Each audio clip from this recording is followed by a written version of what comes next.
যে দুনিয়াদার পাগল আমার বাবারা, যারা আজকে দুনিয়ার পাগল হইয়া আমার মাওলাকে ভুলছো, আমার আখিরাতকে ভুলছো, সেই বাজানদেরকে বলবো, পর্দালে মা বোনদেরকে বলবো, এই দুনিয়া সম্পর্কে আল্লাহর হাবিব বলছেন, আর দুনিয়া জিফাতুন ওয়া তালিবুহা কিলাব। এ আমার উম্মতরা, দুনিয়াটা হলো একটা মরক, এর পিছনে যারা পড়বে আখিরাতকে ধ্বংস করবে, এরা হলো দুনিয়ার কুত্তা। বাজান রে, অন্য হাদিসের ভিতরে আছে দুনিয়া এবং দুনিয়ার ভিতরে যত সম্পদ আছে, আল্লাহর হাবিব বলেন কাবাউদাতেন, একটা মাছির পাখনা পরিমাণ মূল্য আল্লাহর দরবারে নাই।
ও মাবুদ গো, এক ফোঁটা পানি দিয়ে বনি আদমকে বানায়া এই দুনিয়াতে কয়েকদিন ঘুরাইয়া ফিরাইয়া আবার অন্ধকার কবরে নিয়া যাইবেন। এই দুনিয়াতে আর কাহাকেও থাকতে দিবেন না। ভাই বলি, বন্ধুরে বলি, কেউ তো আপন না। ভাবিয়া চিন্তা করিয়া দেখিলাম মাওলা, ওই অন্ধকার কবরে আপনি সারা কেহ আপন হবে না। ربنا آتنا في الدنيا حسنة وفي الآخرة حسنة وقنا عذاب النار رب ارحمهما كما ربياني صغيرا سبحان ربك رب العزة عما يصفون وسلام على المرسلين والحمد لله رب العالمين. وعليكم السلام ورحمة الله. الحمد لله الحمد لله نحمده ونستعينه ونستغفره ونؤمن به ونتوكل عليه ونعوذ بالله من شرور أنفسنا من يهده الله فلا مضل له ومن يضلله. يضلله فلا هادي له. وأشهد أن لا إله إلا الله وحده لا شريك له. وأشهد أن محمدا عبده ورسوله. أما بعد فإن أصدق الحديث كتاب الله. وخير الهدي هدي محمد صلى الله عليه وسلم. وشر الأمور محدثاتها فإن كل محدثة بدعة وكل بدعة ضلالة وكل ضلالة في النار. ونشهد أن لا إله إلا الله وحده لا شريك له ونشهد أن محمدا عبده ورسوله أما بعد فأعوذ بالله من الشيطان الرجيم بسم الله الرحمن الرحيم يا أيها الذين آمنوا صلوا عليه وسلموا تسليما اللهم صل على سيدنا وحبيبنا ومولانا محمد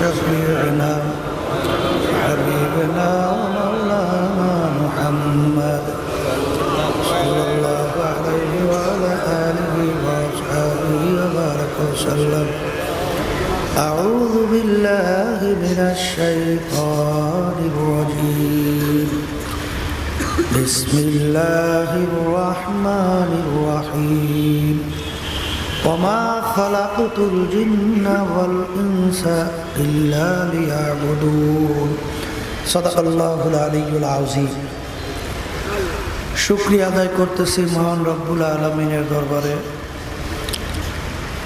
রব্বুল আলামিন আমাদেরকে চরমোনাই নমুনার মাহফিলে প্রথম দিন শেষ বৈঠকে সুস্থ সহি সালামত রেখে বসার দিনে আলোচনা করার শোনার যে তৌফিক আল্লাহ দান করলেন, শুকরিয়া খান সবাই বলি আলহামদুলিল্লাহ।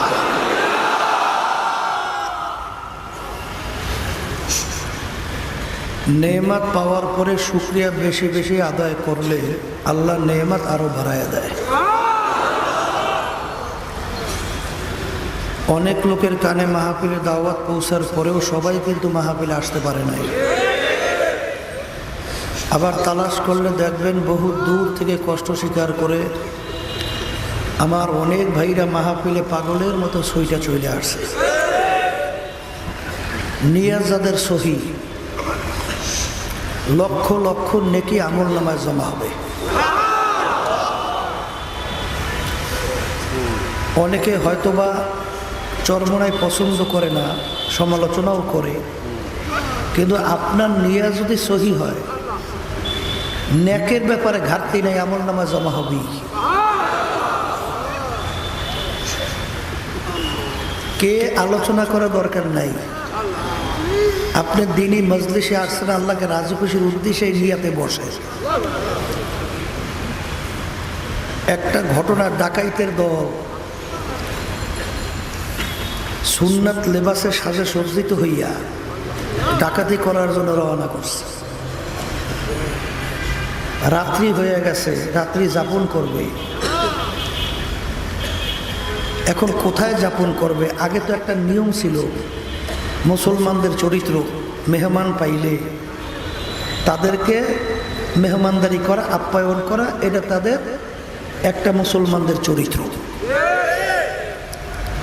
এক বাড়িতে বলতেছে, ভাই রাত্র তো হয়ে গেছে, আমরা তো আল্লাহর পথে জিহাদ করার জন্য রওনা করছি, আমাদেরকে রাত্রি একটু থাকার ব্যবস্থা করা যায় কিনা।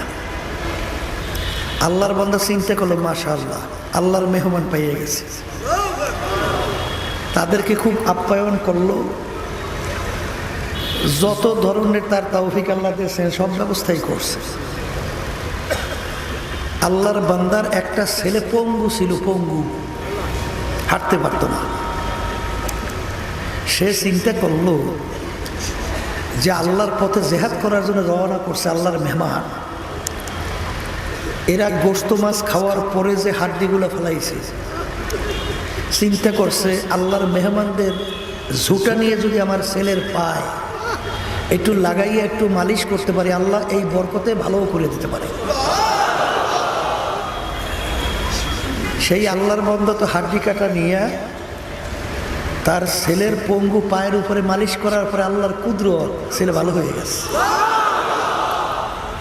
এখন এসে বলতেছে যে আল্লাহর বান্দারা, আপনারা আল্লাহর পথের মুজাহিদ, জেহাদ করতে রওনা করছে, আমি নিয়াত কইরা যখন আপনাদের ঝুটা আমার ছেলের পঙ্গু পায়ের উপরে আমি লাগাইয়া মালিশ করছি, আপনাদের বরকতে আল্লাহর রহমত আল্লাহ ভালো করে দিচ্ছে। তখন ডাকাতের দল কান্না শুরু করছে যে ভাই, আপনার নিয়াত অনুযায়ী আল্লাহ আপনাকে বরকত দিচ্ছে, কিন্তু আসলে আমরা তো মুজাহিদ না, আমরা হইলাম ডাকাইতের দল। এই ভেষে এই সাজে আমরা সজ্জিত হয়েছি ধোঁকা দেওয়ার জন্য। আপনার নিয়তের কারণে আপনি ফল পাইছেন। যেহেতু আল্লাহ রাব্বুল আলামিন মুজাহিদের বরকতে আপনার নিয়তের ছেলেকে পঙ্গুত্ব আল্লাহ ভালো করে দিয়েছে, আমরা খালেদ জীবনের তো তওবা করলাম, আমরা আর কোনোদিন ডাকাতি করব না। আপনারা মাহফিলে যারা আসছেন, চরমোনাই কি এটা আলোচনা দরকার নাই, নিয়াত সই করে বসে। আপনাদের নিয়াতের গুণে আল্লাহ রাব্বুল আলামিন আল্লাহ পর্যন্ত পৌঁছার সিঁড়ি ব্যবস্থা আল্লাহ করে দেবেন। চরমোনাই নমুনার মাহফিল, চরমোনাই নমুনাটা কি, ওখানে কি হইতো, আল্লাহর কুতুবেরা কি করে গেছে। আমার আব্বাজান রহমাতুল্লাহি আলাইহি বলতেন, দাদাজান রহমাতুল্লাহি আলাইহি তার কথা উল্লেখ করিয়া, দাদাজান চরমোনাইয়ের মাহফিলকে একটা নিয়মে ভাগ করছিলেন।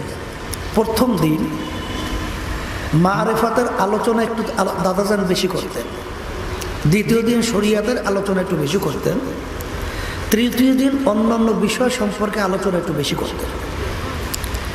কারণ মারিফাত শব্দের অর্থ পরিচয় লাভ করা। আর আমি আপনাদের সামনে কুরআনুল কারীম থেকে আয়াত শরীফ তেলাওয়াত করছি। আয়াতের তাফসিরে জালালাইনের ভিতরে লেখছেন, লিয়াবুদু আই লিয়ারিফু, আল্লাহ রাব্বুল আলামিন বান্দা বান্দাকে সৃষ্টি করছিলেন আল্লাহর পরিচয় লাভ করার জন্য। যে যে জিনিসের পরিচয় পাইছি, ওই জিনিস সে আয়াত্তে আনার জন্যে অস্থির হইয়া পাগল হইয়া তালাশ করে চেষ্টা করে। যেমন অনেক সময় বলা হয় একটা স্বর্ণের চাকা আপনি চেনেন না, ওর প্রতি কিন্তু আপনার কোনো গুরুত্ব নাই। যখন আপনার কাছে পরিচয় আসবে এটা একটা স্বর্ণের চাকা, তখন ওইটা সংরক্ষণের জন্যে আপনি জান দিয়ে হইলেও সংরক্ষণ করবেন। কারণ একটু আগে ওর পরিচয় ছিল না, একটু পরে যখন পরিচয় আসছে তখন কিন্তু এটা সংরক্ষণের জন্য আপনি পাগল পারা হইয়া চেষ্টা করছেন। কথা ঠিক কিনা? মারিফাত শব্দের অর্থ পরিচয় লাভ করা। কিসের পরিচয়? আল্লাহর পরিচয় লাভ করা। কথা ঠিক কিনা? যে দুনিয়ার পরিচয় পাইছে সে দুনিয়া কামাইয়ের জন্য রাত্র দিন চেষ্টা করে। যে মেম্বারের পরিচয় পাইছে মেম্বার হওয়ার জন্য সব ধরনের চেষ্টা করে। আমার এখনো মনে আছে, আমি যখন চেয়ারম্যান ছিলাম চরমোনাই ইউনিয়নে, তখন আমার সাথে মেম্বারই দায়িত্ব পালন করত আমাদের ওয়ার্ডেরই এক মেম্বার। তা পরবর্তীতে তিনি স্টক করছে, মানে একটা সাইড এক পর্যায়ে লাইগা যাওয়ার মতো অবস্থান হয়েছে, ঠিকমতো কথা বলতেও কষ্ট হয়। যখন নির্বাচন আসছে আমি বসা, আমার কাছে এসে বলতেছে, হুজুর আমার জন্য একটু দোয়া করেন, শেষবারের মতো আমি একটু লোকজনের কাছে যাইয়া দেখি আমাকে একটু ভোট দিয়ে মেম্বার বানায় কিনা। তখন আমি আশ্চর্য হয়ে গেলাম যে বলতে গেলে আল্লাহর বান্দা এক পা কবরে দিছে, এরপরও মেম্বার হওয়ার জন্য কত তার শখ। মনে মনে বলতেছি, কিছুদিন পরেই আল্লাহর বান্দা মারা গেছে। দেখেন ওই অবস্থায়ও কিন্তু মেম্বার হওয়ার জন্য পাগল। যে চেয়ারম্যানের পরিচয় পেয়েছে চেয়ারম্যান হওয়ার জন্য পাগল, এমপির পরিচয় পেয়েছে এমপি হওয়ার জন্য পাগল। আবার আব্বাজার রহমাতুল্লাহ আলাইহি বলতেন, এই পথের পথিক না হইলে তো বোঝা যায় না। এক লোক মেম্বারি করতে করতে জায়গা জমি সব বেচছে, ঘরে সংসার চালাইতেও কষ্ট। এখন ঘরের স্ত্রী বলতেছে যে ব্যাপার তো কিছু বুঝলাম না, মেম্বারের নির্বাচন আসলেই আপনি মেম্বারি দাঁড় হন, আপনার সব শেষ হয়ে গেছে, এরপরে মেম্বারি করতে মন চায়। তখন সেই লোক ডাক দিয়ে বলতেছে স্ত্রীকে যে বিবি তুমি বুঝবা কি? বলে তা কি? বলে যখন বাড়ির দরজায় আইসা লোকজনে ডাক দেয় মেম্বার সাহেব বাড়ি আছে, তখন আমি থাকি, তুমি বুঝবা কি? এই পদে যারা পড়ছে, পরিচয় যারা পাইছে, ওই পদে যাওয়ার জন্য পাগল। আবু জাহালের নাম শুনছেন না?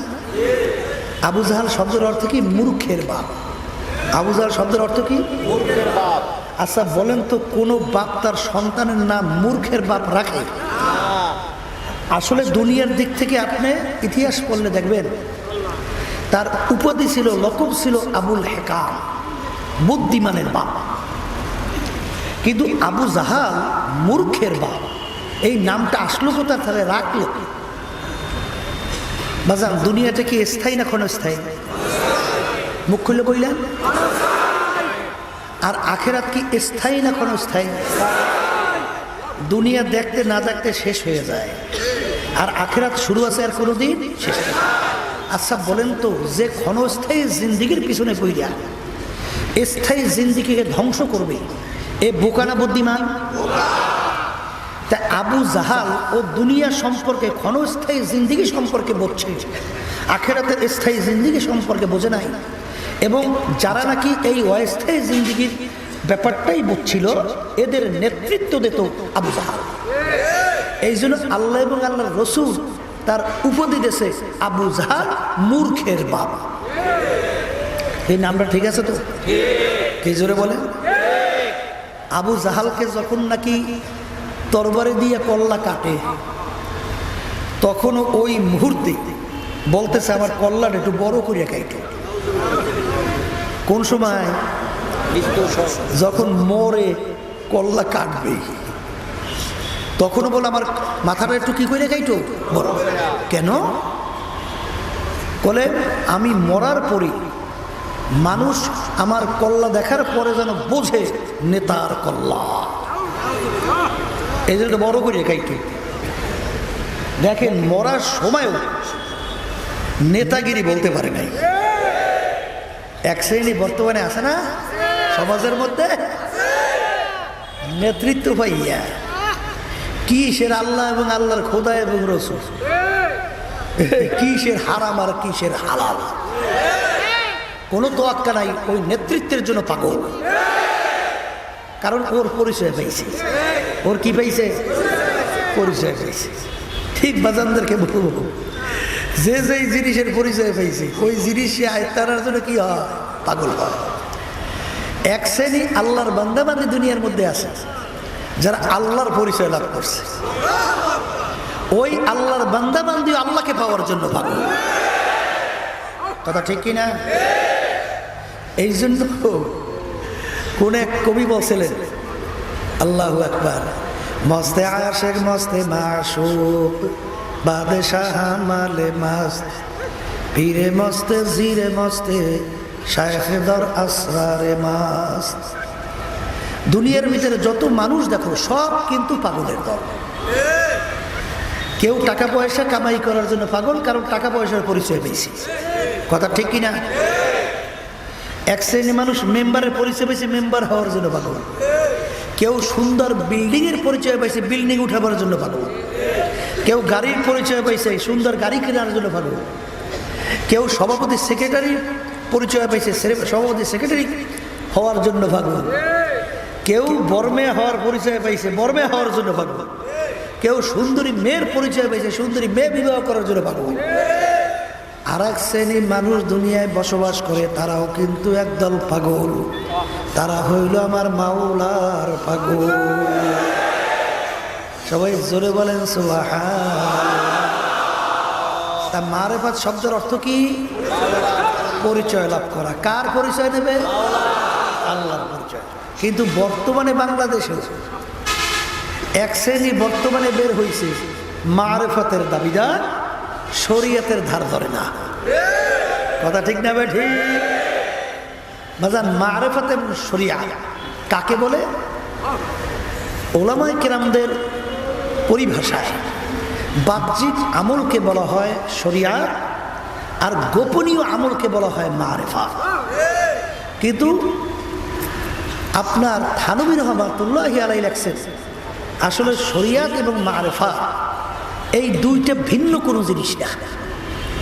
যেমন উদাহরণ, আপনার নাম আব্দুল করিম। আব্দুল করিম কি একটা জিনিসের নাম না দুইটা মিলিয়া? আপনার শরীর এবং আপনার রূহ। রূহ যদি শরীরের মধ্যে না থাকে আপনাকে কেউ আব্দুল করিম বলবে না, বলবে আব্দুল করিমের লাশ। আর শরীর যদি না থাকে কোনো দিন এই জগতে রুহু থাকবে না, রুহু রুহু জগতে চলে যাবে। তাহলে আব্দুল করিম হইতে হলে কয়টা জিনিস লাগছে? শরীর লাগছে, রুহ লাগছে। ঠিক থানভী রহমাতুল্লাহ আলাইহি বলেন যে আমলের দুইটা দিক। যে কোনো আমলের কয়টা দিক? যেমন নামাজেরও কিন্তু দুইটা দিক, রোজারও কিন্তু দুইটা দিক, অন্যান্য সমস্ত ইবাদতের দিক কয়টা? একটা হলো বাহ্যিক আর একটা হলো গোপনীয়। যেমন নামাজের ভিতরে আপনি কেরাত করেন, রুকুতে যান, সেজদায় যান, এরপর মাঝখানে বৈঠকে বসে, শেষ বৈঠকে বসে, এগুলো একটা বাহ্যিক আমল। জোরে বলেন কথা ঠিক কিনা? বাহ্যিক আমল যদি আপনার যেগুলো ফরজ, এগুলো যদি আপনার ঠিক না হয় আপনার পুরো নামাজ হবে না। ওয়াজিব তরক হয়েছে, আপনি সেজদার মাধ্যমে নামাজ আদায় হবে।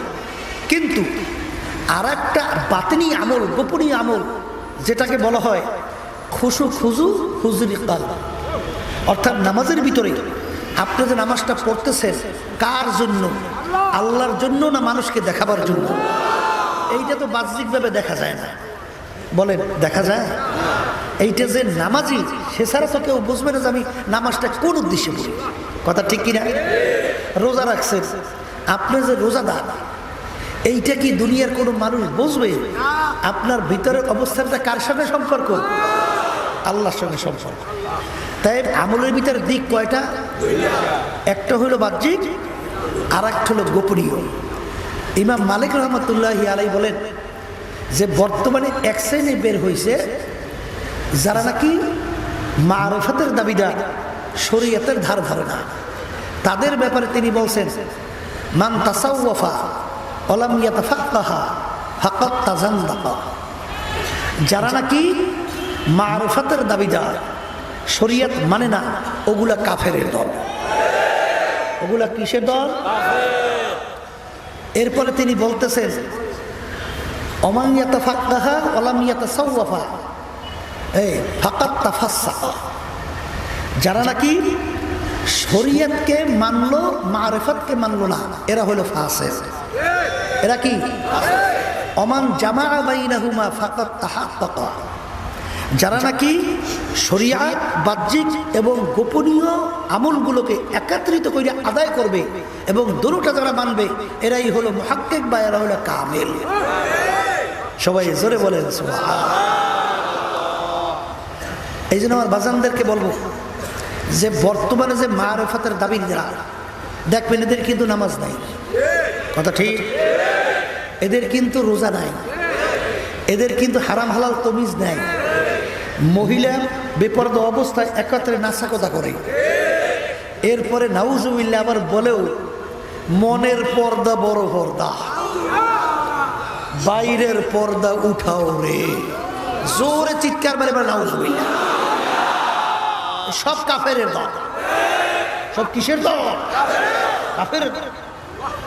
ওরা নাউজুবিল্লাহ আবার উদাহরণ দিয়ে বলে যে আমাদেরকে ওরা বলে শরিয়াতি আলেম, আর ওরা নাকি মারেফাতে কামেল। ওরা বলে কালাম 90,000, ওরা বলে কি কালাম কয় হাজার? ওরা নাকি মারেফাতের দাবিদার জানে 60,000, আর আমরা শরিয়াতি যারা আলেম আমরা নাকি জানি 30,000।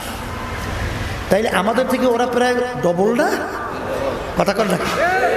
এখন তারা বলতেছে শরিয়াতি আলেমরা জানে 30,000, আমরা জানি হইল 60,000। তো ওরা আমাদের সঙ্গে পারবে কেমনি? এই জন্য চ্যালেঞ্জ করে, কথা ঠিক কিনা? বাজারদেরকে জিজ্ঞাসা করবো, আল্লাহ রসুল সাল্লাল্লাহু আলাইহি ওয়াসাল্লাম যখন সবে মেরাজে গেছিলেন তখন তার সাথে ছিল কে? একজনকে, জিবরাইল আলাইহিস সালাতু ওয়াস সালাম। এছাড়া কেউ ছিল? আচ্ছা, আল্লাহর হাবিব এবং জিবরাইল আমিন চলতেছে, এমন একটা জায়গায় যাইয়া পৌঁছলো, তখন জিবরাইল আলাইহিস সালাতু ওয়াস সালাম বলতেছেন, ইয়া রাসূলুল্লাহ, হাবিবাল্লাহ, এখন আমার সামনে এক পা দেওয়ার কোনো শক্তি নাই। আমি যদি সামনে এক পা বাড়াই আমি জইলা পইরা আমি ধ্বংস হয়ে যাব। এখন আপনার একা চলতে হবে। জিবরাইল আমিন তার থেকে কি হয়ে গেল? পৃথক হয়ে গেল। এরপরে আল্লাহ নবী সাল্লাল্লাহু আলাইহি ওয়াসাল্লাম একা চলবে, ভয় ভয় ভয় ভয়, কেমনে একলা চলবে, কেমনে একলা চলবে। তখন আল্লাহ রাব্বুল আলামিন তার ভয় কাটাবার জন্য তার সবচেয়ে কাছের সাথী আবু বকর সিদ্দিক রাদিয়াল্লাহু তাআলা আনহু, তার আওয়াজ আল্লাহ রাব্বুল আলামিন তার কানে পৌঁছাইতেছে। আল্লাহ সাল্লাল্লাহু আলাইহি ওয়াসাল্লাম শুনতেছিলেন যে আবু বকরের শব্দ, আবু বকর আমার সঙ্গেই আছে। আচ্ছা বলেন তো, আল্লাহর সঙ্গে যে আল্লাহ রাসূল সাল্লাল্লাহু আলাইহি ওয়াসাল্লাম কথা বললেন, দেখা করলেন, তখন কে ছিল? জোরে তো, আল্লাহ এবং আল্লাহর হাবিব ছাড়া কেউ ছিল? আল্লাহর সঙ্গে তখন কি কথা হইল? 90,000 হইল না 60,000 হইল না 30,000 হইল? ওই যেগুলো বাথরুম সারিয়ে ঠিকমতো পাক সাফ হয় না, ঠিকমতো পানিও খরচ করে না, যেগুলো ঠিকমতো বিড়ি সিগারেট খাইয়া ধারে কাছে গন্ধে বসা যায় না, এইরকম ওই মারফতের দাবিদার ওই বদমাইশের দল ওখানে ছিল কিনা? কথা কর, আবার একটু জোরে কর। তাই যদি কেউ না থেকে ওরা কেমনে বুঝলো যে আল্লাহর সঙ্গে আল্লাহ হাবিবের সঙ্গে কত কালাম হইল, কত কালাম হইছে? আল্লাহ রাব্বুল আলামিন তার হাবিবের মাধ্যমে দুনিয়াতে এসে আল্লাহ হাবিব সব জ্বালাইয়া দিয়েছে না? জোরে কর। তাহলে বোঝা গেল ওরা ওই নাপাকরা একটাও ছিল না, বরঞ্চ এই সমস্ত কথাবার্তা সব শয়তানের সাজানো এবং সব জাহান্নামের রাস্তা। কথা ঠিক কিনা? এই জন্য আমার বাজানদেরকে বলবো, খুব সতর্ক অবস্থায় পা বাড়াতে হবে, কারণ বর্তমানে এই দলের সংখ্যাও কিন্তু কম বাড়ে নাই। ওর ভিতরে হই মশা, ওর ভিতরে পানি, আবার নারিকেল, কত স্বাদ সব ভিতরে না। তো ওরা বলতে চায় শরীয়তে আলেমরা নারিকেলের সোজা বানায়। আর প্রকৃত এই মাওলার যে এই মহাব্বতের যে মজা, এইটা পাই আমরা। তখন আব্বাস রহমতের একটা উদাহরণ দিয়ে বলতো, ও বদমাইশের দলে না, প্রায় 12 বছর 16 বছর পর্যন্ত কোরআন এবং হাদিস পড়াশোনা করলাম আমরা। হাদিস কোরআন কান্দের ভিতরে লইয়ে টানতে টানতে কান্দা ব্যথা হয়ে গেছে। আমরা কোরআন এবং হাদিস পড়িয়া আমরা কোরআন এবং হাদিসের মগজ স্বাদ পাইলাম না। আর তোদের পেটের মধ্যে বোমা মারলেও সূরা ফাতিহা সহিভাবে বের হয় না। ওরা বলে পাইছে কোরআন এবং হাদিসের স্বাদ, জোরে বলেন নাউজুবিল্লাহ। একদল বর্তমানে বাইরেছে, বাইরেইয়া তারা বলে যে তোমরা পীরের কাছে যেয়ে পাইছো কি? আমার বাবার কাছে যাওয়ার পরেই আমার বাবা কলমের ভিতরে আঙ্গুল ধরে একটা টান দিয়েছে, টান দেওয়ার পরে এখন আমার কলমটা ঠক্কর ঠক্কর ঠক্কর করে বাঁধতে আছে। হে পাইছি, হ্যাঁ কি পাইছি? আমি আমার বাজানদেরকে জিজ্ঞাসা করি, বাজান কলম যদি ঠক্কর ঠক্কর করিয়ে না লড়ে, এর জন্য জাহান্নামে এরকম কোরআন এবং হাদিস অনুযায়ী কয় বছর? এটা মুখ খুলে কোনো জাহান্নামের হুকুম নাই। হ্যাঁ, একবার যদি ইচ্ছে করিয়া একাত্তর নামাজ ছাইরা দেয়, এর জন্য জাহান্নামের হুকুম কত? কোনো সীমা সংখ্যা নাই। একাত্তর নামাজ পড়বে বলতে বলতে ইচ্ছা কইরা আলিশামি কইরা অন্য অক্তে নিয়ে কাজা কইরা পড়ছে, এই অপরাধের জন্য 2,88,00,000 বছর জাহান্নাম। একেবারে ইচ্ছা করে নামাজ ছাড়লে কত জাহান্নাম তা কিন্তু কোথায় নির্ধারিত নাই। এ কপাল পড়া, তোর কলব ঠক্কর ঠক্কর করে লড়ে, তোর কলব লড়ে না শয়তানে লড়ায়। হ্যাঁ তো বুঝতে কি জোরে বলে কথা ঠিক কিনা? এই জন্য আমার বাজানদেরকে বলবো, বর্তমানে কিন্তু একদল বাই দিছে।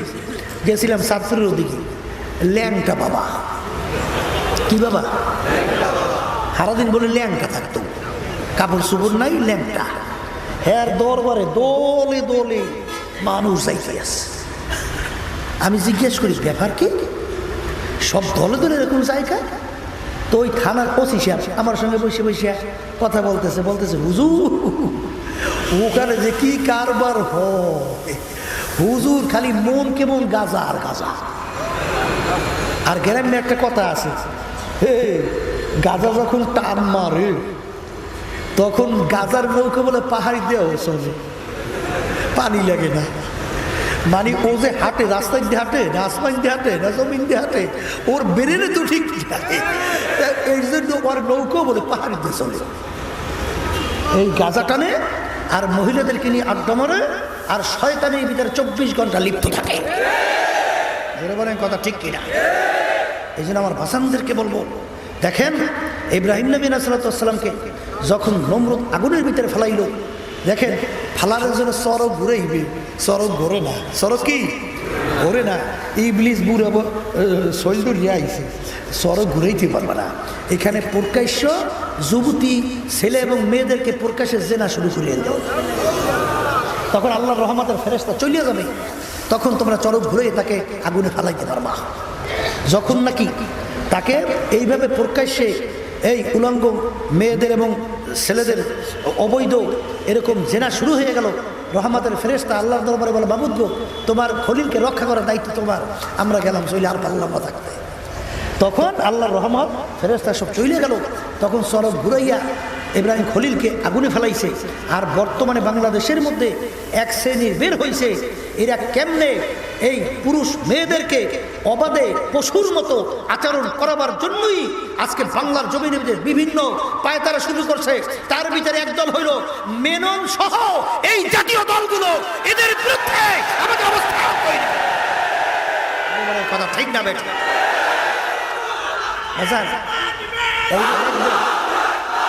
বলেন তো, এই পাশ্চাত্য দেশগুলো যে শুনছেন, আমেরিকা সহ কোন দেশের ভিতরে প্রেসিডেন্ট থেকে শুরু করিয়া এলাকার চৌকিদার পর্যন্ত কেউ দাবি করতে পারে না সন্তানটা আমার। কথা বুঝে? সব জারজে ভরা। আর জারজের কারণেই আজকে জারজরা কখনোই তো দিনের কথা, ধর্মের কথা, আল্লাহর কথা শুনতে চায় না। কথা ঠিক না? এই জন্য আমার বাজানদেরকে বলবো, পর্দালে মা বোনদেরকে বলবো, ওরা কিন্তু এজেন্ট হিসাবে এই ধরনের কার্যক্রম বাস্তবায়নের জন্য ওরা কিন্তু মাঠে ময়দানে কাজ করছে। আর আব্বাজান রহমাতুল্লাহি আলাইহি বলতেন, শত্রু যে পথে আসে, যেই পদ্ধতিতে আসে, আমাদেরকে ওই পথে, ওই পদ্ধতিতেই ওদেরকে বাধা দিতে হবে। এই জন্য আল্লাহর কুদুর রহমাতুল্লাহি আলাইহি তিনি কিন্তু সব মিশন কিন্তু চালু করে গেছে এই প্রতিবাদের জন্য। তিনি রাজনীতি মাঠে রাখছেন ইসলামী আন্দোলন বাংলাদেশ। কথা ঠিক কিনা? এবং এই অবস্থান অন্তরের দিলকে আল্লাহমুখী করার জন্য তিনি রাইখে গেছেন এই পীর মুরিদের এই সিলসিলা। এবং মানুষকে আলেম বানাবার জন্য কোনটা সঠিক পথ, কোনটা বেঠিক পথ, কোনটা আল্লাহর কোরআন এবং হাদিসের রাস্তা, এইটা চেনার জন্য তিনি অসংখ্য মাদ্রাসা সহ বিভিন্ন কায়দায় মুজাহিদদের তালিম হালকা এবং মাসিক ইজতেমা সহ এই ব্যবস্থা আল্লাহ কুতুব করে গেছেন। এই জোরে বলে কথা ঠিক কিনা? এরপরে আল্লাহ কুতুব রহমাতুল্লাহি আলাইহি কোরআন শিক্ষা বোর্ডের মাধ্যমে সারা বাংলাদেশে 68,000 গ্রামের মধ্যে 68,000 কোরআনুল কারীমের মক্তব প্রতিষ্ঠার মাধ্যমে ছোট ছোট বাচ্চাদের কানের ভিতরে যখন ঢুকাইয়ে দেওয়া হবে লা ইলাহা ইল্লাল্লাহ মুহাম্মাদুর রাসূলুল্লাহ, এই কানে যখন বাচ্চাদের ঢুকিয়ে দেওয়া হবে আজানে ইকামত, তখন ওই বাচ্চারা ছোটবেলায় এই পাথরের উপরে অঙ্কন করলে ওইটা যেরকম কোনোদিন মুছে যায় না, এরকম ছোটবেলায় বাচ্চাদেরকে যে শিক্ষা দেওয়া হয় এইটাও কোনো দিন মুছে যায় না। এই জন্য আব্বাজান রহমাতুল্লাহি আলাইহি এই মিশন চালু করে গেছেন। আল্লাহর খাস মেহেরবানি, আপনাদের দোয়ার বরকতে আজকে বাংলাদেশের ভিতরে হাজার হাজার এই প্রতিষ্ঠান আল্লাহ প্রতিষ্ঠিত হয়ে যাইতেছে, হয়েছে। যেটা বলে কথা ঠিক কিনা? আমি যেই কথা বলতে চাইছিলাম যে মারিফত এবং শরিয়াত দুইটা ভিন্ন জিনিস। কয় জিনিস? তাহলে ওই ওলামায়ে কেরাম এই যে এদেরকে সুফিবাদ বলে, তাসাউফ বলে। কেন বলে? আগের যুগে যারা নাকি বিশেষ করে এই গোপনীয় আমলের ব্যাপারে যারা নাকি মুজাহাদা করতেন, তারা ওই পশমের কম্বল পরিধান করতেন। তখন লোকেরা উপদে দিল ওই পশমের কম্বল পরিধানকারীদের এলেম, এই জন্য এলমে বাতেন এইটাকে তাসাউফ হিসেবে তারা মুহাবারা বা ব্যবহারের দিক থেকে ওইটা প্রচলন হয়েছে। সেই দিক থেকে বাহ্যিক আমলকে বলা হয় শরিয়াত, আর গোপনীয় আমলকে বলা হয় কি মারিফাত। আসলে দুইটা জিনিস মিলেই তার নাম কি শরিয়াত। মুখস্থ রাখেন, দুইটা মিললেই তার নাম কি? ইমাম মালিক রহমাতুল্লাহ কৌল মনে আছে তো, যে নাকি শরিয়াতকে অস্বীকার করলো ওইটা কাফের, আর যে নাকি মারিফাতকে অস্বীকার করলো শরিয়াতকে মানলো ফাসেক। আর যারা নাকি দুইটাকে জমা করবে, একত্র করবে, এরা হলো কামেল। এই জোরে বলেন কথা ঠিক কিনা? এই জন্য আমার বাজানদেরকে বলো, পর্দা আলাই মা বোনদেরকে বলবো, বাজান আল্লাহ আমাদেরকে বানাইছিলেন কেন? আমি বলছিলাম আয় লিয়া আরিফু, আল্লাহর পরিচয় লাভ করার জন্য। কথা ঠিক কিনা? আর এই আল্লাহর পরিচয় লাভ করার আকল বা জ্ঞান আল্লাহ মানুষের ভিতরে দান করছেন, কোনো পশুর ভিতরে আল্লাহ দান করেন নাই। জোরে বলেন করছে? দেখেন, একটা পশু যদি একটা গরু স্টেজের সামনে যদি চিল্লায় খাবারের জন্য, আপনি যদি ভালোভাবে তাকে বুঝান যে তোর জন্য স্টেজের পিছনে খানা রেখে আসি, খাইয়ে আস, কি গরু যাবে? কারণ এই বুঝ আল্লাহ গরুর মধ্যে দেয় না। কিন্তু আপনাকে যদি বলা হয়, আপনি বুঝবেন কি বুঝবেন না? তাহলে এই বুঝ আল্লাহ দান করছে কাদের মধ্যে? মানুষের মধ্যে। এই মানুষের এই আকল থাকার কারণেই ইব্রাহিম নবী সাল্লাল্লাহু আলাইহি ওয়াসাল্লাম, তার পিতা ছিল মূর্তি বানাইন একজন কারিগর, কিন্তু তিনি চিন্তা করলেন যে ব্যাপার কি, এই যে মূর্তি আমরা হাতে বানাই, হাতে বানাইয়া রাইখা তাদের সামনে আমরা হাত জোর করি, মাথা নত করি, পূজা দেই, এটা তো আমাদের রব হইতে পারে না, এটা তো আমাদের মালিক হইতে পারে না, এটা তো আমাদের সৃষ্টিকর্তা হইতে পারে না। তাহলে আমার রব কে? আমাকে কেন বানাইলো? এই চিন্তা তার ভিতরে শুরু হয়ে গেছে। এক পর্যায়ে যখন নাকি চন্দ্র উঠলো, দেখে যে এইটা তো খুব বড় দেখা যায়, তাহলে এইটা আমার রব। পরে যখন দিন হয়ে গেল, দেখে সূর্য উঠে গেছে, তখন বলতেছে না এইটা বড় রব। বলতে বলতে এক পর্যায়ে তখন বললেন না তো, যে রব হবে তার তো কোনোদিন অস্তিত্ব বিলীন হবে না। সূর্য উঠলো ডুবে গেল, চন্দ্র উঠলো ডুবে গেল, কিন্তু এর কারিগরকে, এগুলো বানাই লোকে, তাকে আমার তালাশ করে বের করতে হবে। এর জন্যই এই মারিফাতের লাইনে এই তাফাক্কুর চিন্তা দুই প্রকার। কয় প্রকার? একটা হলো এই সায়রে আফাকি, আর একটা হলো সায়রে আনফুসি। সায়রে আফাকি কাকে বলে? আল্লাহর মাখলুকাত সম্পর্কে চিন্তা করা। আর সায়রে আনফুসি কাকে বলে? নিজেকে নিয়ে চিন্তা করা। যখন বান্দাবান্দি চিন্তা করবে যে এই যে আমরা সূর্যটা দেখতেছি, এই সূর্যটা বৈজ্ঞানিকরা আবিষ্কার করার পরে বলছেন দুনিয়া থেকে 13 লক্ষ গুণ বড়। এখন সূর্যটা যেখানে অবস্থান করতেছেন দুনিয়া থেকে 9,30,00,000 মাইল দূরে, এই সূর্যের যেদিকে তাপ বেশি উপরের দিকে, যেদিকে তাপ কম নিচের দিকে, এই সূর্যের যে এত তাপ, এই তাপ কে জ্বালাইলো? এই তাপ কিভাবে সৃষ্টি হইল? এই সূর্য বানাইলো কে?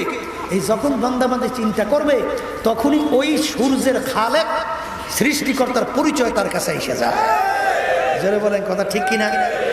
যখন নাকি আল্লাহর বান্দাবান্দি নদীর পারে যায়, নদীর পারে যাইয়ে দেখে ভাটা হইছে, আবার দেখে জোয়ার হইছে, এই জোয়ার ভাটা কে করলো? কোথার থেকে পানি আসলো? কোথার থেকে পানি শুকিয়ে গেল? এ কে করলো? আবার সমুদ্রের ভিতর থেকে এমনভাবে আপনার বন্যা তৈরি হয়, যেই সমুদ্রের ভিতর থেকে ঘুরতে ঘুরতে উঠা একদিকে দৌড়বে, সব কিছু ধ্বংস হয়ে যায়।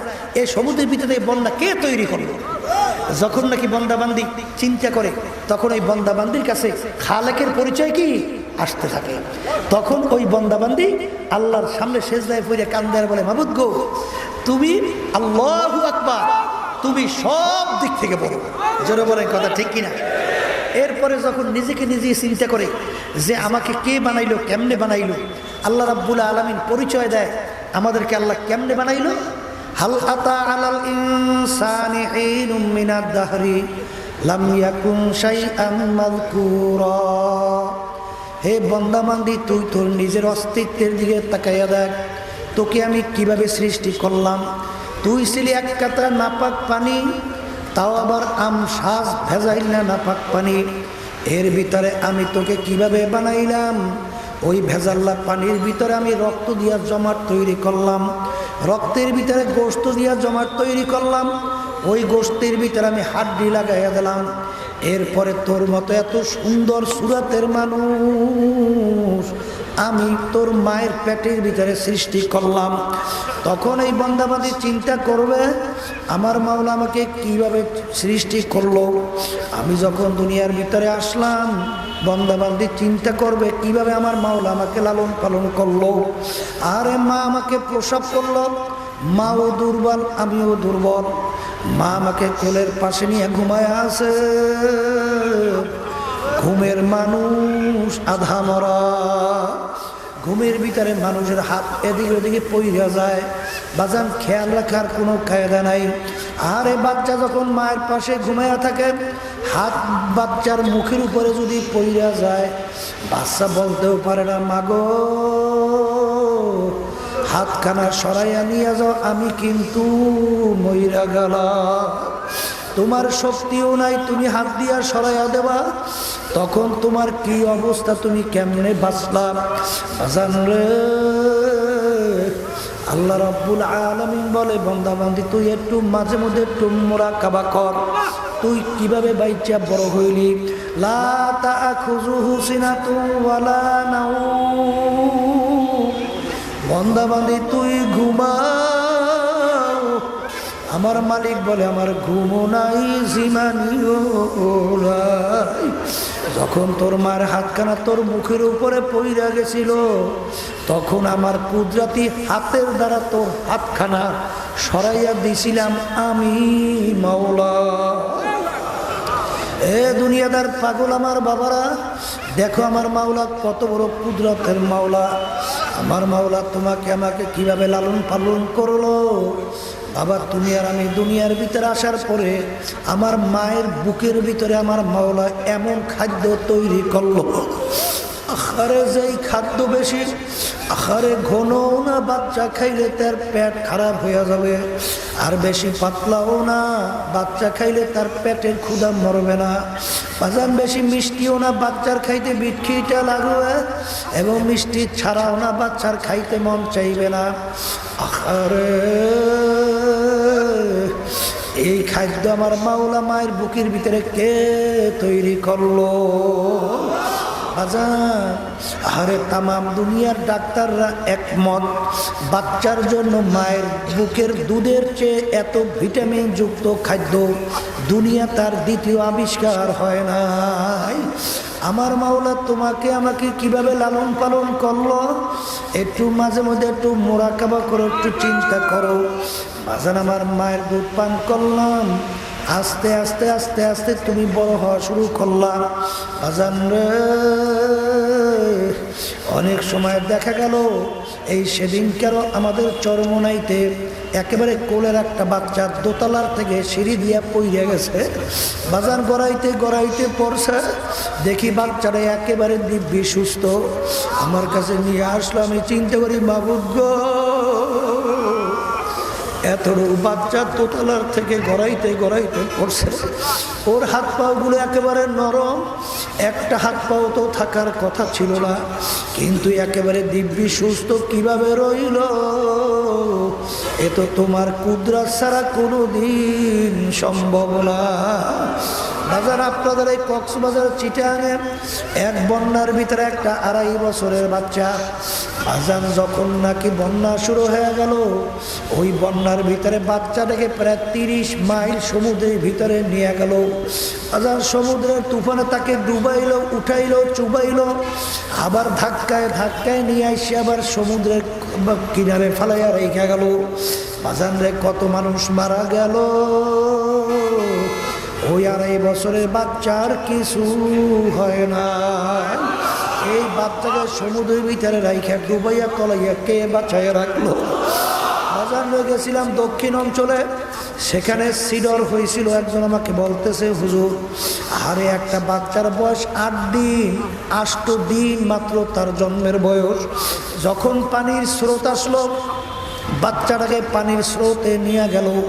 বাজানরে যখন নাকি পানি শেষ হয়ে গেল, ওই 8 দিনের বাচ্চাটাকে একটা ঝুঁকনির মধ্যে পাওয়া গেছে, মুখের ভিতরে পানি কাদা ভরা। বাজারে যখন নাকি পরিষ্কার করলো, বাচ্চারা কুন কুন কুন কুন কইয়া ডাক দিয়ে উঠলো।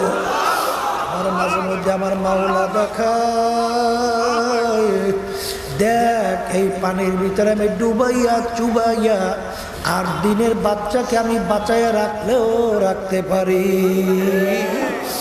এ দুনিয়াদার পাগল আমার বাবারা, আজকে যারা দুনিয়ার পাগল হইছ, বিবির পাগল হইছ, বিবিরা স্বামীর পাগল হইছ, সন্তানের পাগল হইছ, দলের নেতা নেত্রীর পাগল হইছ, মাঝে মধ্যে একটু চিন্তা করো, মোরাকাবা করো, দুনিয়া সম্পর্কে একটু মাঝে মধ্যে চিন্তা করো।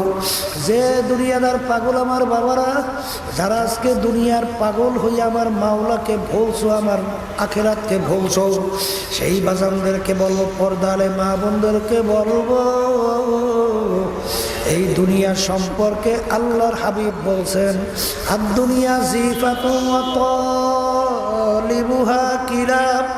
এ আমার উম্মতরা, দুনিয়াটা হলো একটা মরক, এর পিছনে যারা পড়বে আখিরাতকে ধ্বংস করবে, এরা হলো দুনিয়ার কুত্তা। বাজান রে, অন্য হাদিসের ভিতরে আছে, দুনিয়া এবং দুনিয়ার ভিতরে যত সম্পদ আছে, আল্লাহর হাবিব বলেন, কাবাউদাতেন, একটা মাছের পাখনা পরিমাণও মূল্য আল্লাহর দরবারে নাই। বাজান আমার আব্বাজান একটা উদাহরণ দিয়ে বলতেন, তুমি ক্ষেতের ভিতরে ফসল লাগাইছো, ফসল পাইকে গেছে, ধান কাইটে নিয়ে আসছো, নাড়াও নিয়ে আসছো, ধানও নিয়ে আসছো, বাজার এখন কিছু ফ্যাপসি ম্যাপসি জমিনের ভিতরে পইরে আছে।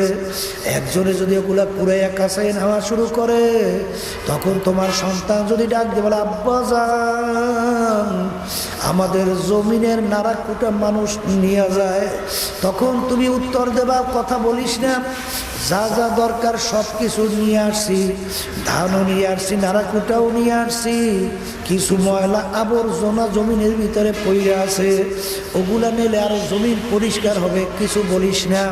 ঠিক বাজান, দুনিয়া এবং দুনিয়ার ভিতরে যত সম্পদ আছে, এক শ্রেণীর মানুষ দেখবা তাদের 5 তলা বিল্ডিং, 10টা 12টা 15টার কোনো অভাব নাই, গাড়ি বাড়ির কোনো অভাব নাই, চিত্ত বিনোদন করতে যাইয়া কোটি কোটি টাকা নষ্ট করতেছে। অনেক সময় ইমানদাররা দেখলে তখন তাদের কষ্ট লাগে, তখন আল্লাহ রাব্বুল আলামিন তাদের সান্ত্বনা দেওয়ার জন্য বলছেন, হে আমার ইমানদাররা, আরে তোমরা ধোকায় পড়ো না, আরে লা ইয়াগুররান্নাকা তাকাল্লুবুল্লাযীনা কাফারু ফিল বিলাদ মাতাউন কালীল সুম্মা মাওয়াহুম জাহান্নাম ওয়া বিসাল মিহাদ। হে দুনিয়া, হে আমার মুমিন বন্ধু-বান্ধবীরা, দুনিয়াদারদের আরামায়েশ দেখা, ওদের ধন সম্পদ দেখা, ওদের সুন্দর সুন্দর বিল্ডিং দেখা, ওদের সুন্দর সুন্দর গাড়ি বেরি দেখা, ওদের ক্ষমতা দেখা, তোমরা যেন ধোকার মধ্যে না পড়ো। কারণ ওদের এই সম্পদ, ওদের এই শান শৌকত, ওদের এই ক্ষমতা অল্প কয়েক দিনের জন্যে, এরপরই ওদের জন্য আমি ঠিকানা রাখলাম জাহান্নাম। এই জন্য আমার বাজানদেরকে বলবো, পর্দারে মা বোনদেরকে বলবো, আল্লাহ রাব্বুল আলামিনের দরবারে এর কোনো মূল্যই নাই রে বলা। যদি থাকতো, আল্লাহর নবীর সম্পদের কোনো অভাব ছিল না। আরে আল্লাহ, বাজান তার কলিজার টুকরার সন্তান ফাতেমা রাদিয়াল্লাহু তাআলা আনহা, আল্লাহর হাবিব একবার তার বাড়িতে গেল, দেখে আরে তার আদরের 2 নাতি হাসান হুসাইন পেটের ক্ষুধা ছটফট ছটফট করিয়া চিল্লাইয়া কাঁদবে।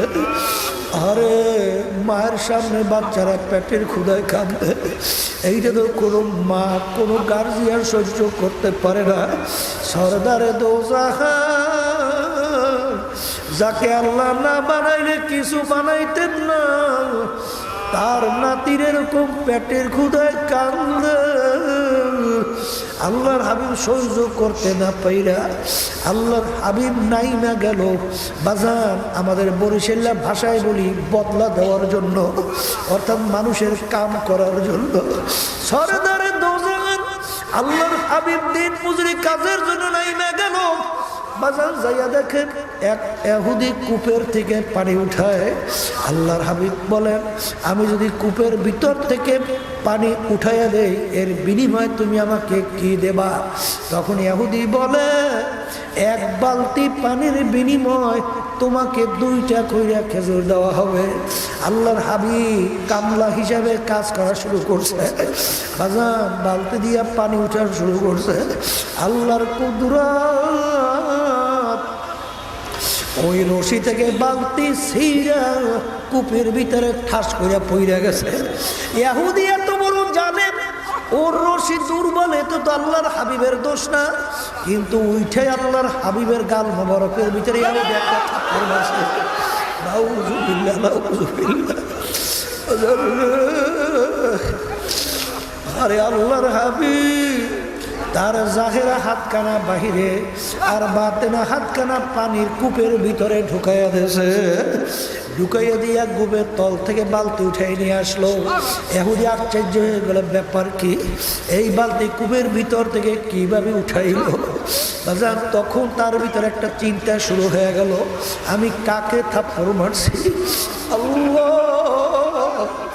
আল্লাহর হাবিব কাজ কইরা খেজুর নিয়ে নিজে খাইলো আর বাচ্চাদের জন্য খেজুর নিয়ে গেল, নিয়ে বাচ্চাদেরকে খাওয়ায়। ওদিকে ইহুদির হাতের ভিতরে জ্বালা পোড়া শুরু হইয়া গেল।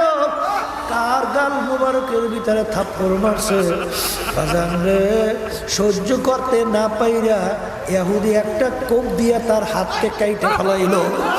এখন হাতের যন্ত্রণা শুরু হয়ে গেছে, কিন্তু তার মনের ভিতরে বিশ্বাস এসে গেছে, এ তো শুনছি মুসলমানদের নবী, আমি একটু যাইয়া দেখি তার কাছে মা পৌঁছাই এবং আমার হাতটা কাইটে ফেলাইছি, কোনো ব্যবস্থা করা যায় কিনা।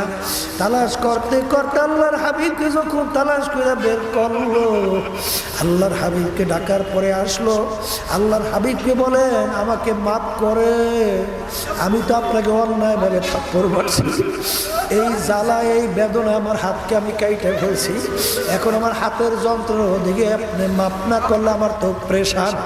আল্লাহর হাবিব ওই কাটা হাতটা হাতের মধ্যে লইয়া ওই যেই জায়গায় কাটলো সেই জায়গায় হাত লাগাইয়া দিয়া আল্লাহর হাবিব আঙ্গুল মুবারক দিয়ে একটা টান দিয়ে দিল।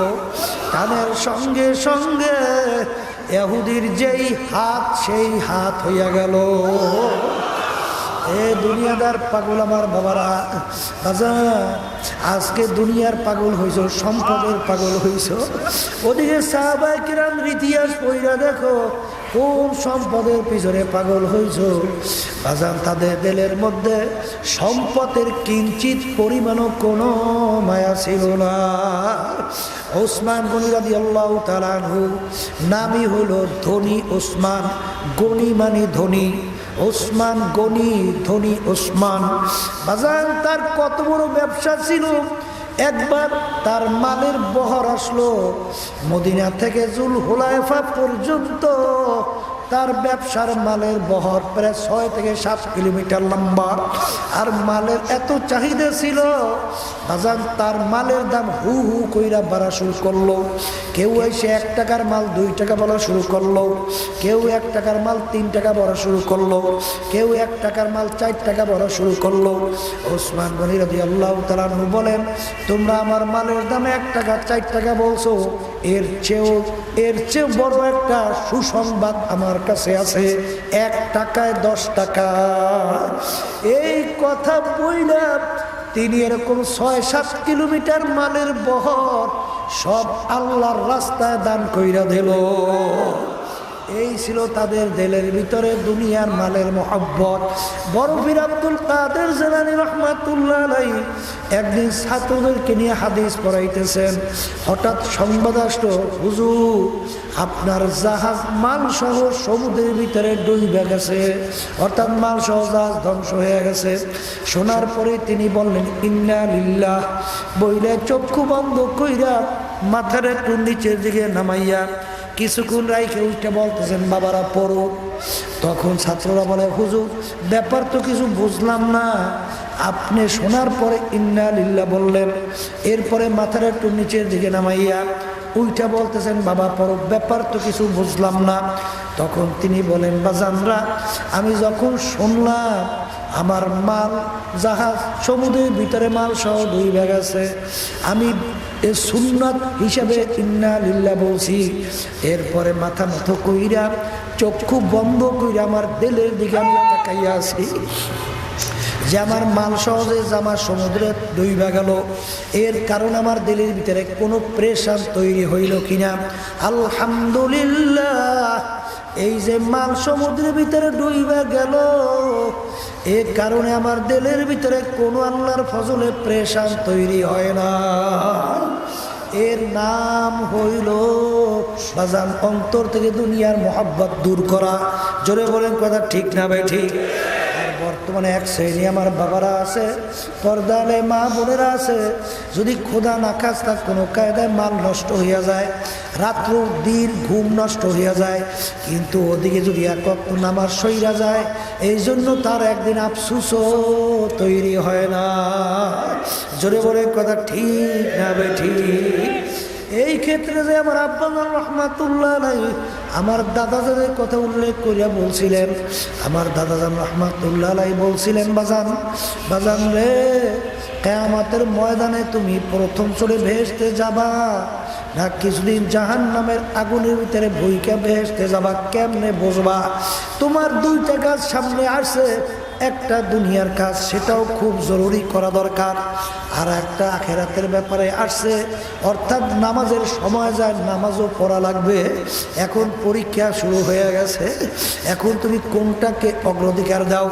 ওই সময় যদি আল্লাহর ফজল ও করমে তুমি আখেরাতের কাজের ব্যাপারে অগ্রাধিকার দাও, আল্লাহর ফজল ও করমে ধইরা নাও, তুমি কিয়ামতের ময়দানে প্রথম চোটে মাওলার বেহেশতে চইলা যাবা।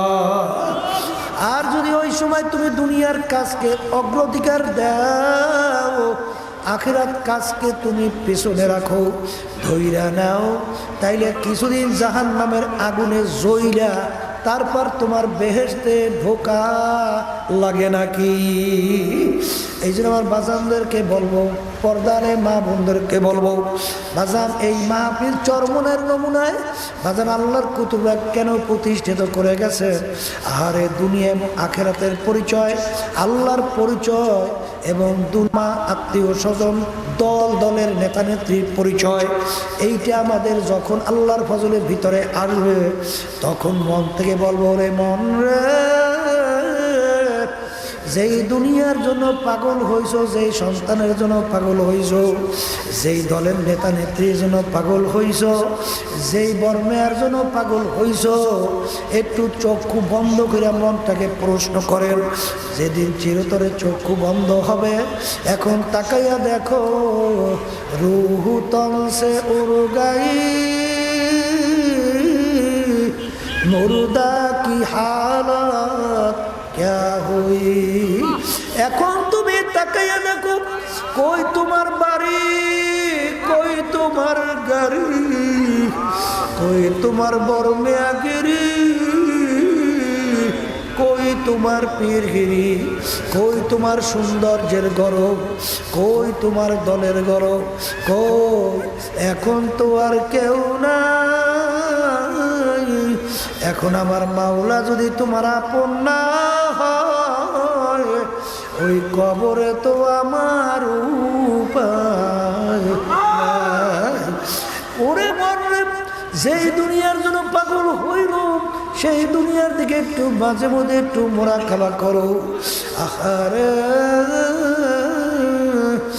আরে যেই সন্তানের জন্য পাগল হইলাম, বাংলাদেশেও কত পেপার পত্রিকায় মাঝে মধ্যে আসে, আরে অনেক সন্তান আরে বাপকে মাইরে ফেলাইছে।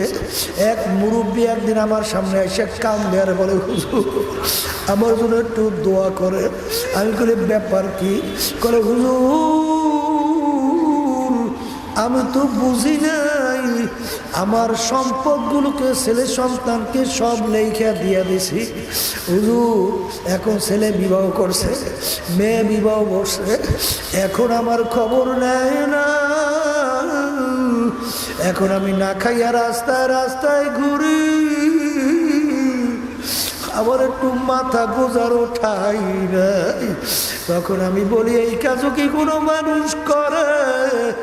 নিজের হাতের অবস্থান কখনো সারা ঠিক না। এই জন্য বাজার স্বার্থ আছে, সম্পর্ক আছে, স্বার্থ নাই সম্পর্ক নাই। এই জন্য আমার বাজানদেরকে বলবো, বাজান দুনিয়া সম্পর্কে একটু মাঝে মধ্যে চিন্তা করো, কোন দুনিয়ার পিছনে পড়ছো। দুনিয়া কিন্তু আরামের জায়গা না বাজান। এই গরম, এই ঠান্ডা, এই শত্রু মিত্রুর কোনো অভাব নাই। এই ছেলে কথা শুনে না, মেয়ে কথা শুনে না, আর স্ত্রীর কথা শুনে না। স্বামী বিভিন্ন কায়দায় কেন অন্য লাইনে ঘোরে, আরে কার মুখের দিকে তাকাইয়া জীবনটাকে শেষ করলাম। আরে স্বার্থ আছে, সম্পর্ক আছে। যদি আজকে স্বামী মারা যায়, স্ত্রী যদি যুবতী হয়, অন্য স্বামী নিয়ে আনন্দ ফুর্তি করবে, তোমার আমার খবর আর মিলে না। আর এরকম বাজারের স্বামী যদি যুবক হয়, স্ত্রী যদি মারা যায়, অন্য মেয়েকে বিবাহ করে আনন্দ করবে, তোমার খবর তো আর নিবে না। সন্তান যদি আজকে দিনদার না হয়, তোমার কবরের পাশে একটু সালাম দেবে, তাও তো বুঝি তোমার কপালে জ্বলবে না। আর যদি সন্তান দিনদার হয়, দিলটাকে ভাইয়া দু চোখের পানি ফালাইয়া কবরের পাশে যাইয়া করুণ সুরে ডাক দেবে, রব্বির হামহুমা কামা রব্বায়ানি সগীরা। মাবুদে তুমি আমার বাপ মাকে মাফ কইরা দাও। যখন সন্তানদেরটাকে ভাইয়া দু চোখের পানি ফালাইয়া মাওলার দরবারে রোনাজারি করবে, আমার মালিক ওই বাচ্চাদের দোয়া কবুল না কইরা পারবে না। এই জন্য আমার ভাইদেরকে বলো, পর্দারে মা বোনদেরকে বলবো, যারা নাকি আজকে দুনিয়ার দলে পড়ছো, নেতা নেত্রীর পিছনে পড়ছো, সৌন্দর্যের পিছনে পড়ছো, সম্পদের পিছনে পড়ছো, মাঝে মধ্যে একটু মুরাকাবা করো, নিজেকে নিজে প্রশ্ন করো, ওরে মনরা যেই দুনিয়ার পিছনে পড়লাম, সেই দুনিয়া তো আমার সাথে কবরে যাবে না, এই সম্পদ তো আমার কবরে যাবে না, আমার নেতাগিরি কবরে যাবে না, আরে আমার বর্মিয়াগিরি কবরে যাবে না। যদি আজকে আল্লাহর পাগল না হইয়া কবরে যাই, আমার মাওলাকে দিক বিদিক না হইয়া যখন ডাকবো, আমার মালিক ডাক দিয়ে উত্তর দেবেন, ওরে নাফরমান, দুনিয়ার ভিতরে স্বাধীনতা পাইয়া যেরকম তোরা আমাকে ভুলছিলি, এরকম আমি তোদেরকে ভুইলা গেলাম। শত শত বছর আমাকে ডাকবি, একবারও আর তোদেরকে ডাকে আমি সারা দিব না। এই জন্য আমার ভাইদেরকে বলবো, আমার মাওলা বড় দয়ার মাওলা, আমার মাওলা বড় মায়ার মাওলা, আমার মাওলা রহমানুর রহিম।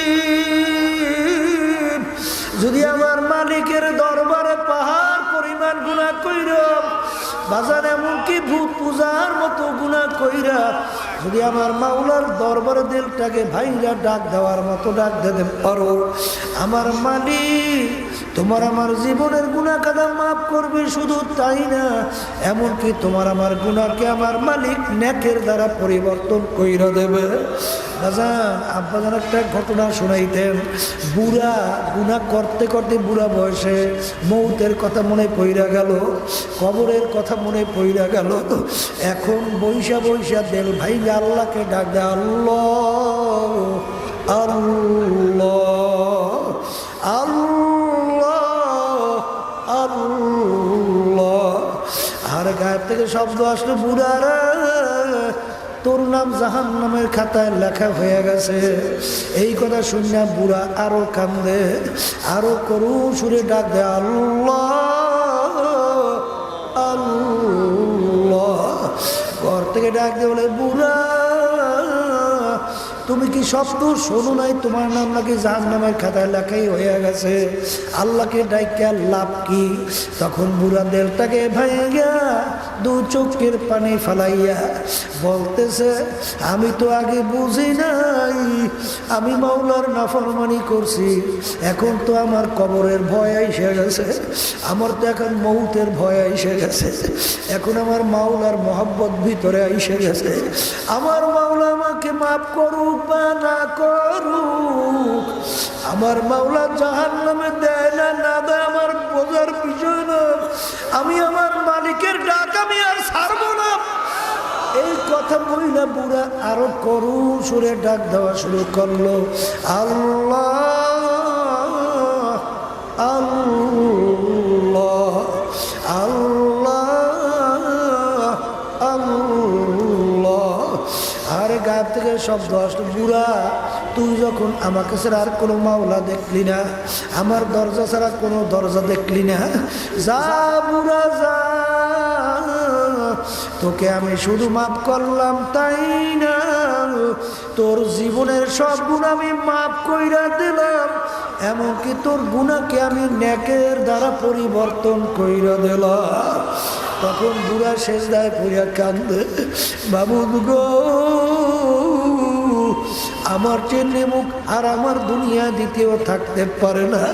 আমি তোমার সমস্ত নেয়ামত ভোগ করলাম, আমি তোমার নাফরমানি করলাম, তারপরও তুমি আমাকে তোমার দরবার থেকে ভাগাইয়া দেও নাই। আমার চেনা পরবার দুনিয়াতে নাই। ওই মূর্তি পূজক 30 বছর পর্যন্ত সনামের সামনে, মূর্তির সামনে সনাম সনাম প্রিয়া ডাকে, একদিনও তার ডাকে সনাম মূর্তি উত্তর দেয় না। একদিন তার মুখ থেকে ভুলে বের হলো আল্লাহর একটা সেফাতি নাম সমাদ, আরে সঙ্গে সঙ্গে আমার মাওলা উত্তর দেয়, বন্দা তুমি আমাকে বোলাও কা। বলার সঙ্গে সঙ্গে বান্দা সেজদায় পড়ে কান্দে, মাবুদ গো, তুমি এত দয়ার মাওলা, আমি 30 বছর পর্যন্ত সনামকে ডাকলাম, একবারও সনাম আমার ডাকে উত্তর দেয় নাই। আমি তোমার ডাক, তোমার নাম আমি ইচ্ছা কইরা ডাক দেই নাই, আমার জবান থেকে ভুলে বের হয়ে গেছে। তুমি এমন দয়ার মালিক, তুমি সঙ্গে সঙ্গে আমার ডাকে তুমি সাড়া দিলা। আমার চেয়ে মুখ হারাম দ্বিতীয় আর দুনিয়া থাকতে পারে না। এই জন্য আমার বাজানদেরকে বলো, পর্দারে মা বোনদেরকে বলবো, বাজান যখন এই চরমুনার নমুনার মাহফিলে আমার মাওলা নিয়ে আসছে, দিলটাকে একটু ভাইগা, অন্তরটাকে একটু ভাইগা আমার মালিককে একটু করুণ সুরে ডাক দেওয়ার মতো ডাক দাও, তাওবার মতো তওবা করো, আর মালিককে ডাক দিয়ে বলো, মালিক তোমার মোহাব্বত আমাদের কলবের ভিতরে বসাইয়া দাও। যদি এরকম মালিকের দরবারে সারেন্ডার হইতে পারো, আমার মালিক তোমাকে আমাকে তার কুদরতি কোলের মধ্যে জায়গা না দিয়া পারবে না। আল্লাহুম্মা আমিন। পর্দালে মা বোনেরা হাত উঠাও, গুনার কথা মনে করো, দু চোখের পানি ফালাও, মাওলার দরবারে কান্দো আর মাপ চাও। যদি কান্না না আসে মনকে বুঝাও, রে একদিন এই ঘরের দরজা দিয়ে নতুন বউ হইয়া উঠছিলা রে মন, কত মেয়ে লোকে শরবত খাওয়াইল, কত মেয়ে লোকে বাতাস করলো, আবার এমন একটা দিন আসবে এই ঘরের দরজা দিয়া মরালাস হইয়া বের হওয়া, ছেলে কান্দবে মা মা করে, মেয়ে কান্দবে মা মা করে, জবাব তো আর দিবা। মাবুদ গো, আপনি একটু এই মাঠের দিকে চাইয়া দেখে আপনার বান্দারা কিভাবে কান্দে। মাবুদ গো, আমাদের ছেলেও মরে না, মেয়েও মরে না, গুনাহ করে বসছি রে, মাফ করে দেন গো মাওলা, মাফ করে দেন। আল্লাহর বান্দারা জোর করে কান্দেন, আল্লাহর বান্দারা জোর করে কান্দ। সন্তান মারা গেলে চোখে পানি আসে, সন্তান নষ্ট হয়ে গেলে চোখের মধ্যে পানি আসে। তোমার আমার গুনার কারণে জাহান্নামের আগুন জ্বলছে, জাহান্নামের আগুন চোখের পানি ছাড়া ঠান্ডা হবে না। মাবুদ গো, এই চরণের নমুনার মাহফিলকে আপনি কবুল করে নেন আল্লাহ, হেদায়েতের জরিয়া বানায়া দেন আল্লাহ। সব আপনাদের সবুর করে দামা করে কবুল করেন। সুবহানা রাব্বিল ইজ্জাতি আম্মা ইয়াসিফুন ওয়া সালামুন আলাল মুরসালিন ওয়ালহামদুলিল্লাহি রাব্বিল আলামিন।